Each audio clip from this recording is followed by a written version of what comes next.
आज तुम्ही जे असहकार आणि बेमुदत काम बंद आंदोलन सुरू केलेलं आहे त्याचं नेमकं कारण काय आहे? नमस्कार साहेब, मी लिपिक संवर्गातून कामकाज करत आहे. लिपिक संवर्गामध्ये जो 4था वेतन आयोग लागू केला त्या 4थ्या वेतन आयोगापासून वेतन त्रुटीमध्ये जो फरक आहे, जी तफावत आहे, त्या लिपिक संवर्गाला अजूनपर्यंत मिळालेली आहे. बाकी जे कर्मचारी काम करतात आणि लिपिक संवर्ग हा एक संपूर्ण शासनाचा आधारस्तंभ आहे. लिपिक संवर्गापासूनच सगळ्या गोष्टीला जर सुरुवात होते किंवा लिपिक संवर्गाने जर एखादं कामकाज केलं नाही तर पुढे त्याची पूर्तता होत नाही आहे. त्या संवर्गाला डावलत जाऊन 4था वेतन आयोगाच्या मध्ये ज्या वेतन त्रुटी आहेत त्या आजपर्यंत पूर्ण केलेल्या आहे. शासन नेहमी आश्वासन देतं, हमी देतं.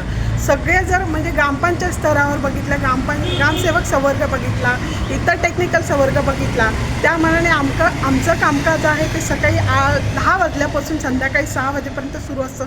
त्याच्यानंतर पण वेळ पडली तर आम्ही जादा टाईम देऊन पण काम केलं जातं. तरीसुद्धा आम्हाला जो बेसिक दिला आहे तो इतर ह्याच्या मानाने खूप कमी आहे आणि नेहमी आश्वासन दिलं गेलं आहे की त्याच्यामध्ये बदल होईल, पण आज तर काही झालेला नाही आहे, दिलेलं नाही.